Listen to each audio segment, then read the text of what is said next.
کہ پہلے 40 سال حضور صلی اللہ علیہ وسلم نے وہ کیا جو آج کل غیر مسلم جاپانی کر رہے ہیں۔ جاپانی کیا کر رہے ہیں؟ جانبدار کی عادت ہے، جھوٹ نہ بولنا، سچ بولنا، وعدہ پورا کرنا، امانت میں خیانت نہ کرنا۔ آخر کیوں نہیں ہوا کہ کوریا کے راستے، ہانگ کانگ کے راستے 1 نمبر طریقے سے، 2 نمبر طریقے سے جاپان والے پاکستان آ جاتے، افغانستان آ جاتے، سوڈان آ جاتے، یہاں چیزیں بنا رہے ہوتے اور بیچنے کے لیے ہماری موریں لگا رہے ہوتے۔ ادھر چیزیں بنتی جیسے میرے لاہور میں بنتی ہیں اور بیچنے کے اوپر لکھتے ہیں made in China, made in Japan.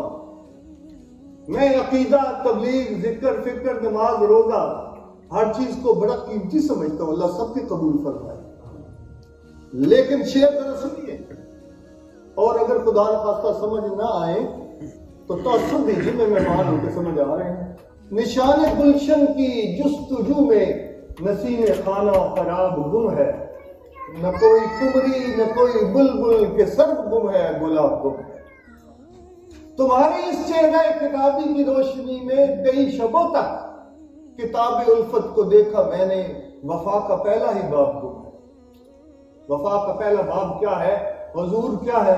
صادق ہیں اور بولیے صادق ہیں اور میرے بھائیوں، میری بہنوں، میرے دوستوں، علماء کرام سے رہنمائی لیجیے، کتابیں پڑھیے کہ حضور کو صادق اور امین مسلمانوں نے کہا تھا؟ حضور کو صادق اور امین صحابہ نے کہا تھا؟ نہیں، کافروں نے، ڈس بلیورز نے حضور کو کہا آپ صادق اور امین۔ اور کس بنیاد پر کہا تھا؟ مصلی پر کھڑے ہونے کی وجہ سے، تسبیح کی وجہ سے، ٹوپی کی وجہ سے، تلاوت کی وجہ سے، تجویز کی وجہ سے نہیں۔ وہ جو ہمیں جھجک ڈال دی گئی، اور اللہ بھلا کرے اسلامی سرکل آف جاپان کا کہ یہ ایک شمع روشن ہوئی اس لیے کہ حضور کے پیغام کو ٹھیک ترتیب کے ساتھ پیش کیا جائے۔ حضور کو صادق اور امین کہا گیا دنیا داری کی وجہ سے۔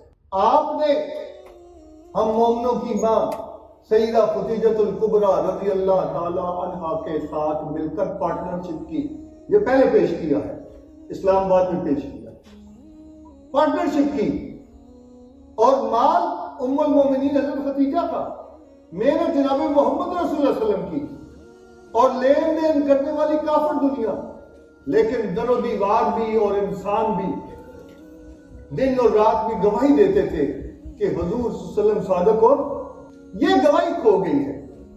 اللہ آپ کو بھی مکہ لے جائے، مجھے یہ شرف حاصل ہوا تو میں ہضم نہیں کر پایا، اس لیے جاپان بھی آ گیا کہ آپ کی خدمت میں عرض کروں کہ وہاں سے میں نے ٹوپی دیکھی، میرے مکے میں بک رہی ہے، نیچے لکھا ہوا میڈ ان چائنا۔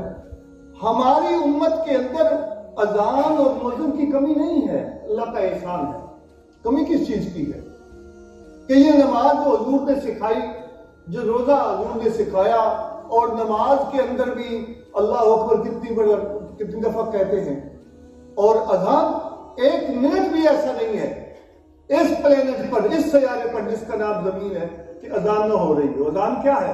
رب کی کبریائی ہے، بڑائی ہے، لیکن اس کے نتیجے میں جیسے مسلمان تیار ہونے چاہیے، ان کے لیے پہلا سبب کیا ہے؟ کہ جھوٹ نہ بولے، جھوٹ نہ بولے، جھوٹ نہ بولے۔